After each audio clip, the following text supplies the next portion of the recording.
Anderson, and I'm in drama. It's sort of like a mini play.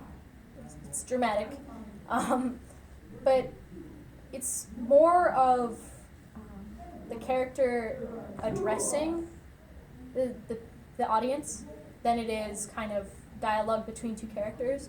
So when you're in drama versus, say, prose, it's less conversation between characters and more telling a story from that character's perspective.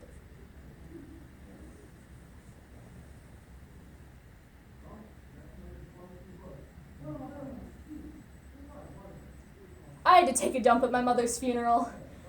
This is my earliest memory, I think. I remember this mostly because that's the first question I asked all the head shrinkers in here. Friendly fellows those doctors are. Apparently before the state fries my brain, they want to get to know me as best they can. Bob, when's he going to talk about the killing and the blood and the gore? That's what you came for, isn't it? Isn't it? Hey, how often do you get this close to a so-called serial killer? Most people never, some people almost never, and in my case, 8 people, once. Actually, it's a few more, but that's all they caught me on. I'm leaving the rest out there as sort of an Easter egg hunt. Welcome to my court-approved freak show. Childhood trauma is a common denominator in the cases of many serial killers. Take, for instance, Richard Ramirez, Edmund Kemper, and John Wayne Gacy. Ramirez was heavily abused by his father. Kemper was blamed by his alcoholic mother for his parents' divorce, and Gacy would get beat by his father to the point of him going unconscious. This trauma isn't the only thing these men have in common with Archie Nunn. And so, in the words of Ted Bundy, we serial killers are your sons, we are your husbands, we are everywhere. And there will be more of your children dead tomorrow. We explore the effects of this trauma in So I Killed a Few People, by Gary Ruderin and David Summers. Now, I could go into a long, involved story about the trials and tribulations of my trials and tribulations, but let's cut to the chase. In the majority opinion of the Supreme Court of the United States in Archie Nunn versus the state of Florida, Justice Souter wrote that I was entitled to perform my life story as an expression of my free speech rights and was a valid request that the state had to honor. The only stipulation was that I could not use the real names of any of the victims because even though they were dead, I'd be violating their right to privacy. I guess killing them was one thing, but I'd be in real trouble if I was going to violate their right to privacy. So here I am, 1 week to the fryer. I used to live outside the Jewish part of Atlanta, but when I was 9, we moved to Orlando. My dad worked for the company. He's an electrical engineer for Disney World. Currently, he's head electrician for Frontierland. He's a nice guy, my dad is. Always gets along with everyone. Now, I used to watch the movies and the TV shows and buy the image, and there's no greater problem in our society today than the effect Disney is having on our children. I boiled down the entire Disney credo to exactly 2 messages. 1, all inanimate objects have the ability to sing, and 2, if you're an ugly, crippled freak, here's what's going to happen to you. If you're a beast, you'll find a beauty. If you're a hunchback, some gypsy woman with big cartoon tits will want to be your friend. And if you're a dwarf, some beautiful woman will find you and your freakish friends, even if you live in the middle of a goddamn forest. I was an outcast, but I didn't know it because I was able to walk around with huge mouse ears and big phone hands and think that was okay just because Disney said so. Disney claims to be a friend of the family, but that's all just part of the conspiracy. If Disney really wanted to help little kids, if Disney really wanted to help all little kids, they'd show them movies and TV shows that are more real. Send them out a real message about life. And that's this. If you're an ugly, crippled freak, here's what's going to happen to you. Nothing. Mommies and daddies don't like cripples. Gargoyles won't be your friends. Restaurants don't serve ugly people. Nobody will take your checks. You better live on an island. You should kill yourself. You should kill those that don't like you. One day, all these little kids are going to grow up and learn the realities of life, and then they're going to snap. They're going to lose it. And then blam, Disney's created more serial killers than the entire state of Wisconsin.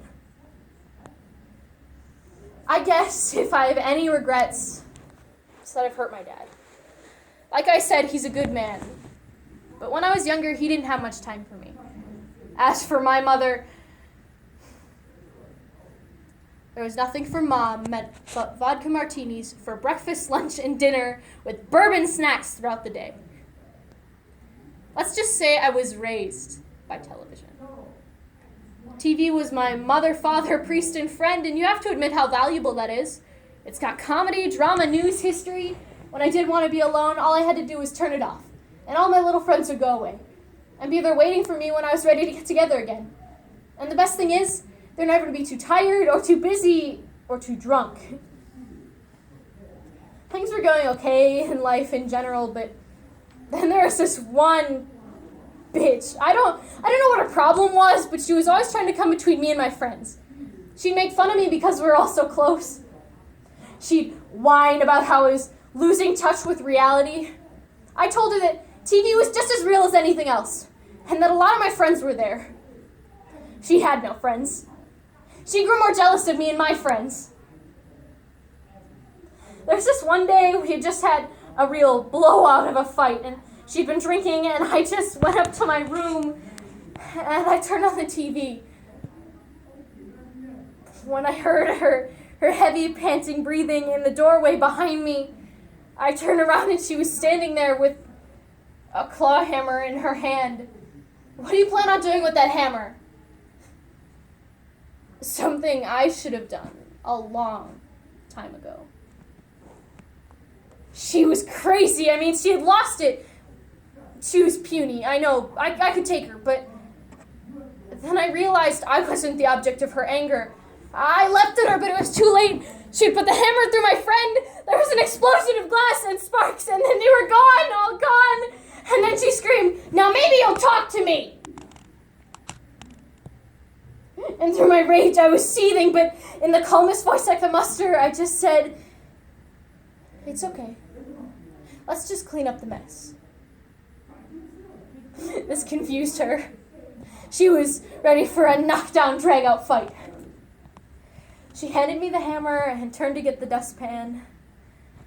And when she turned, I dug the claw of the hammer into the back of her skull and I drug her back into the room. And then she starts crying. I took the blunt end of the hammer and I smashed it into her throat. And then she really starts crying. And I can tell she's trying to manipulate me, mess with my emotions, turn my friends against me. Actually, she owed my friends an apology. I picked her up, and I threw her into the TV, and I said, "You tell them you're sorry. You tell Johnny Carson you're sorry. Johnny Quest, tell him what they've done, Johnny. I can't believe I ate the whole thing. Lucy, you got some splaining to do. This tape will self-destruct in 5 seconds. M-I-C-K-E-Y. Why?